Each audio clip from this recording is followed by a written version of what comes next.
Eu quero contar uma história para vocês. Antigamente, há muitos anos atrás, em um vilarejo tinha um senhor muito honesto, um senhor temente a Deus, um senhor que só sabia fazer um bem, um senhor que pregava um bem, um senhor trabalhador.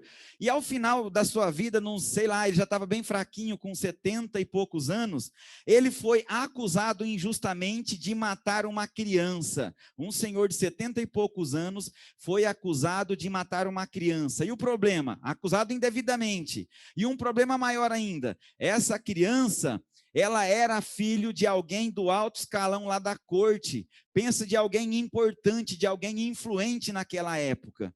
E esse senhor foi condenado por um juiz à morte, foi condenado a ser apedrejado. E o senhor falava, não, eu não fui culpado, eu não fui culpado. Então o juiz fez o seguinte, ele falou assim, eu vou reunir toda a população do vilarejo na praça, vou reunir toda a população do vilarejo na praça, e você vai ser julgado em público, eu vou te julgar em público.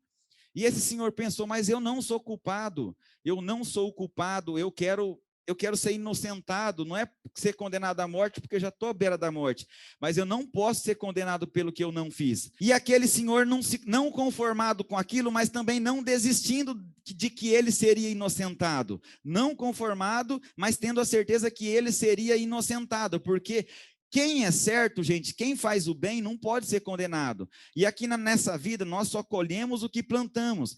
E esse senhor então chegou o dia do julgamento dele. Obviamente que o juiz estava comprado. O juiz disse assim para ele, na frente de todo mundo, imagine uma praça, desenhe na sua cabeça aí, uma praça onde tinha um palquinho redondo, e aquelas pessoas, a multidão estava a uns 15 metros do juiz, e o senhor estava sentado numa cadeira de frente para o juiz, a uns 10 metros do juiz. Aí o juiz falou assim, todo mundo em pé. Levantou, esse senhor levantou com dificuldade. Ele falou assim, o senhor alega que é inocente. Então, hoje nós vamos saber se o senhor é inocente ou culpado. E eu estava pensando, eu vou julgar o senhor da seguinte forma. Eu andei pensando, o senhor disse que tem fé, o senhor disse que é um homem honesto, e se o senhor tiver fé mesmo, se o senhor for realmente um homem honesto, se for inocente, você vai ser inocentado por isso que eu vou fazer agora.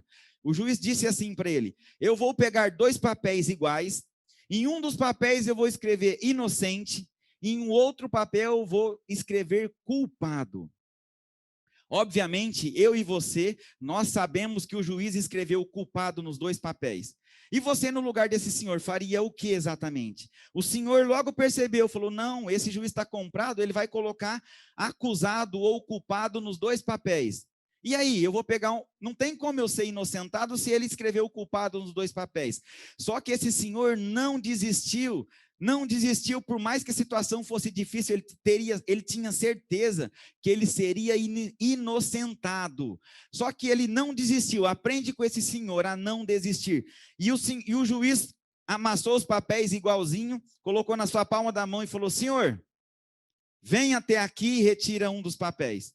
Gente, na mão do juiz tinha 2 papéis. Os 2 papéis estavam escrito acusado. Aquele senhor, como quem não deve, levantou com firmeza, cabeça erguida, porque campeão anda de cabeça erguida, passos firmes, e esse senhor foi calmamente, lentamente se dirigindo para aquele juiz, para mais próximo daquele juiz. E ele pensando, obviamente, no caminho, o que é que eu vou fazer? Porque eu tenho certeza que está escrito culpado nos 2 papéis, mas eu não sou culpado. E esse senhor foi lentamente, calmamente, acreditando. Acreditar é uma coisa que a gente tem que aprender com esse senhor.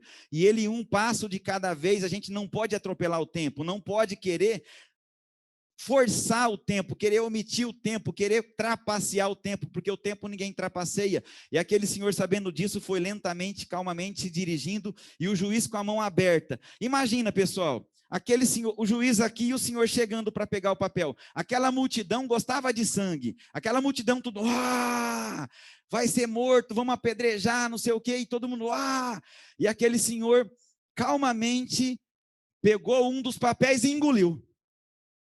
E o juiz, pelo amor de Deus, como assim? Como que você engole um papel?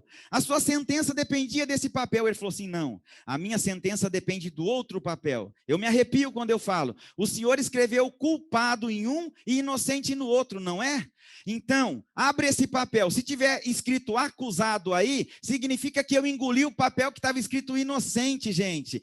Qual é a moral da história? Esse senhor não desistiu, porque quem planta colhe, ele teria certeza de que alguma coisa iria acontecer nesse processo, de que a verdade iria prevalecer. E o que você tem plantado na sua vida? Se você olhar para o que você plantou, você vai saber da colheita. Às vezes o mundo parece injusto, às vezes as pessoas parecem culpar a gente do que a gente não tem culpa. Às vezes a gente é perseguido, às vezes a gente é acusado de um crime que não cometeu, mas aquele senhor manteve a calma. Ele foi estratégico. Estratégia é uma coisa que eu venho dizendo para vocês desde o primeiro dia. Nós precisamos ser estratégia nos negócios, nós precisamos fazer estratégia de venda, estratégia de marketing, estratégia de uma forma geral. Nós precisamos ter as nossas vidas, levar as nossas vidas de uma forma estratégica. Por quê? Porque nós só temos uma vida para levar de qualquer jeito, para deixar as coisas acontecerem. E esse Senhor, num ato de sabedoria, num ato estratégico, em um ato de calma, de concentração, ele se inocentou de uma coisa que não tinha como se inocentar. Eu não sei o que você está passando na sua vida hoje, mas aquele senhor estava condenado à morte por um crime que ele não cometeu. Ele não desistiu. Entende? O que são problemas? Problemas para o empreendedorismo são soluções, são oportunidades. E os problemas só são problemas dependendo do ângulo que você olha, porque você pode olhar para um outro ângulo e enxergar naquele problema uma grande oportunidade.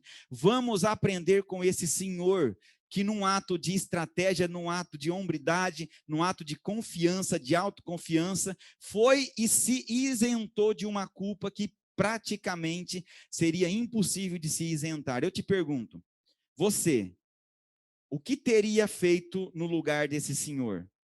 Fernando, mas eu não enxergo saída. Enxergar saída é uma coisa de ter saída. Às vezes você não está enxergando, mas não é porque você não está enxergando que não haja uma saída. Percebe que parecia não ter saída para esse senhor. Mas sempre há uma saída muito boa para um grande problema. Sempre há uma saída, uma solução maior ainda do que os problemas que os cercam.